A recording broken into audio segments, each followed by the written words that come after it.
TIFU by jumping into a lake in my bra panties to save a man. That turned out to be an elite military scuba diver in training. I'm couch surfing with my sister and her BF. I work for him at the lakeside bar, trying to pay for college. My state is open, and while I'm not thrilled, I need both the job and my scored sofa accommodations to make it work. To give them their space, and myself a break from the doom scrolling, I take a run by the lake in the mornings. This lake is bomb-ass and draws scuba divers to the flooded town at the bottom. Today, I was in my own head running when a dark mass floated to the surface 40 feet away. I was on the craggy side of the lake and this dude looked dead. Facing away from me, his head was tipped back, eyes closed, bobbing like a fishing lure. No one else was around. See, I thought he was quantum crazy out here scuba diving alone at the crack-ass of dawn, giving himself the bends or some nonsense. Like a jackass, I didn't yell at him to check in. Instead, I took off my shoes and stripped to my skivvies to save the imbecile. The movie trailer in my head had me taking 3 glorious steps and launching into the deep blue water, Black Widow style. Instead, my tender feet hit the sharp rocks and I contorted under the pain like a slinky as I, in coordinated ly, pitched myself into the water, doing a side flop. I was also wearing my contacts. I swam hard in his direction with my eyes closed. When I opened them, he was dead-ass staring at me like I'd lost my ever-loving mind, so I blurted, "Are you okay?" He removed the regulator and incredulously said, "Yes." My brain blue screened while I tread water. The lake felt infinitely deep.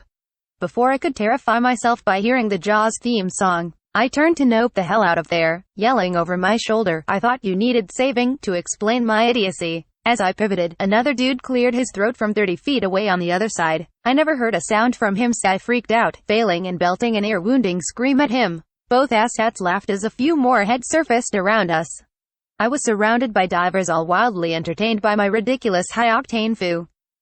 After pointing to me and the beach, the merman that was my original target cautiously swam toward me after I nodded and escorted me to the shore. The beach was much further than I had anticipated. See, I was trying to low-key breath, hiding my need to suck all of the O2 from the air. Also, the comedy of the situation consumed me and I started to giggle. Finally, I joked, "Dude, you are lucky you weren't actually dying because it would have taken everything I have to drag your sorry ass this far." He chuckled before offering me a tow. "Hell, no, not gonna happen.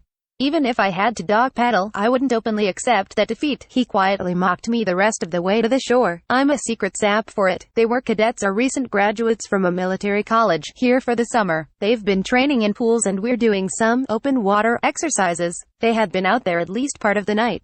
I'm sure I blew up whatever drill they were running. He's training for pre-dive school, and since I am an expert Googler, I'm guessing that means combat diving. At the shore, I did my best to throw my shoulders back and march out of the water in my sports bra and undies in front of what I can only imagine are some pretty badass men. I'd invite him and his clandestine crew for an absurdly overpriced beer at the bar the night before. Shame jogging back into the woods for my clothes. TLDR, I tried to save an injured diver, ended up crashing some kind of military training. Edit. It's Lake Joe Cassie and SC. Also, the merriman cheated. He was wearing a floaty vest and fins, that bastard. Okay, I'll admit there is a part of me that is attracted to his mysterious appearance from the shadow realm, and I'm definitely imaging that he's constructed from some kind of aluminum steel alloy. But he was also funny and kind. I was vibing his proclivity for witty and sarcastic comments and have a million questions I want to ask him.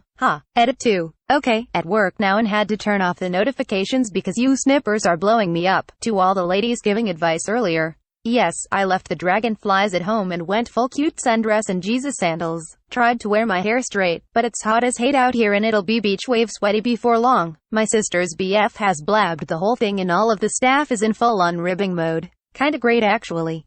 They're currently reading the Reddit post, so they are cackling at you people too. So, even if he doesn't show, we're gonna have a great night. We have a long way to go since it's just the dinner crowd.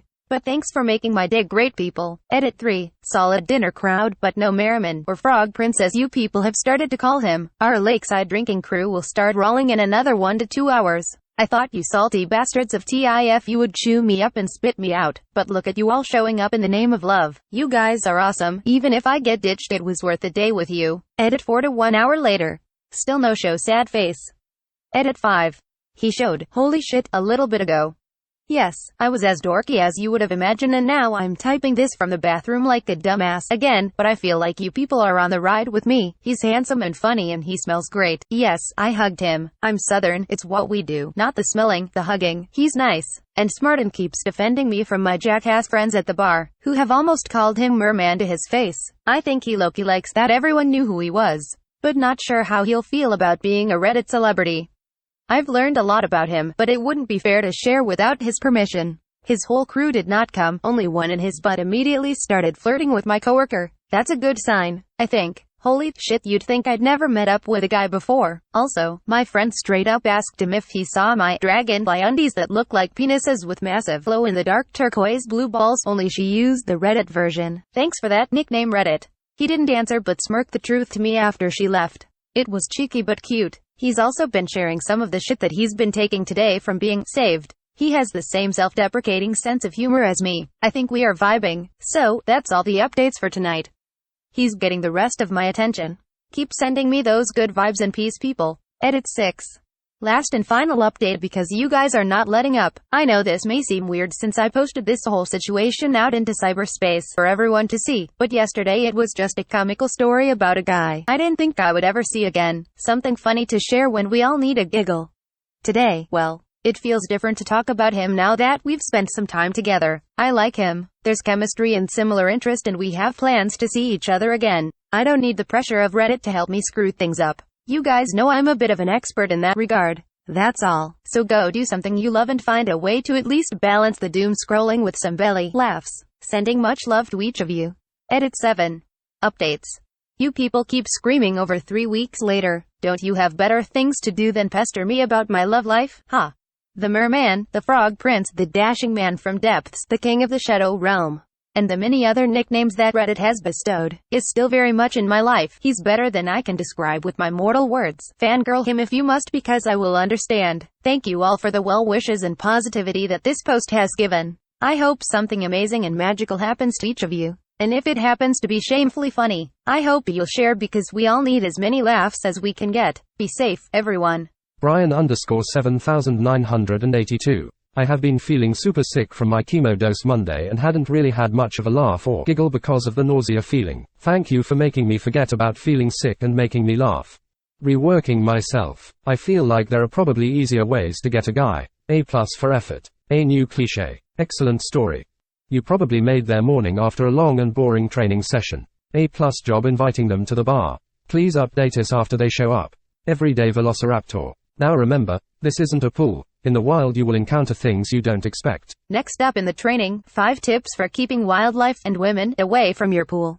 Willow Girl 666. Honestly, I find this quite admirable and wholesome. Kudos to you for being an empathetic and courageous person. Cheerful Chaos Pancake Op. Dude, I appreciate it, but you don't even know the half of it. I was wearing a raggedy-ass, elastic-showing pair of cotton undies covered in neon dragonflies. Only you can't tell that they are dragonflies, and they look like penises with massive glow-in-the-dark turquoise blue balls. These are the type of undies that get their own claws in the prenup. My ex has never even seen them.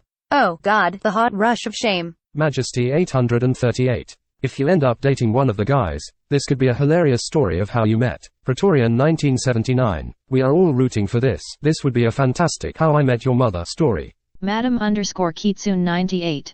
Did you know that Gatorade up the nose as you are trying very hard not to laugh actually burns a little? You're still pretty awesome. I would be doing a mom freakout, not a Black Widow dive. Cindy's crazy. Many years ago, a group of my extended family went to a middle-of-the-woods lake to swim. I brought my 10-year-old daughter and there were some teen relatives there too. I was just sitting there under a tree when I see 2 of the teens floating face down and starfished. I watched them for a tick and they didn't move. Another tick and they still didn't move. I jumped up and started yelling their names, getting ready to jump in. The little assholes were doing it on purpose. They wanted to see if they could hear each other underwater or something. I don't know. It was only about waist deep water, so I don't know why they were doing it that way. Everyone laughed at me. I was just like, well, fuck man, how could I know they were okay? Hometown Gypsy. Hijacking to throw in my annoying soapbox PSA. Please don't jump in after someone in the water unless you're a trained rescuer. Like Op mentioned, it is often a lot harder, farther than it looks, and dragging dead weight or worse, a struggling victim, makes it 10x harder to swim with one arm. This is how my mom died when I was a kid, so it's important to me to mention it. Jumping in after someone when you're not qualified or equipped is the fastest way to turn one victim into two. Yell at them. Throw them something that floats or that they can grab onto so you can pull on them. Call 911. But don't jump in after them. Infernal Cape. This post is amazing. You surely made the days too.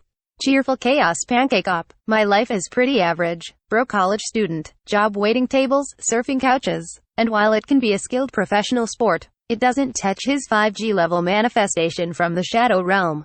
I'm reeling since being slapped in the face with something so unbelievable has me stumbling to recover.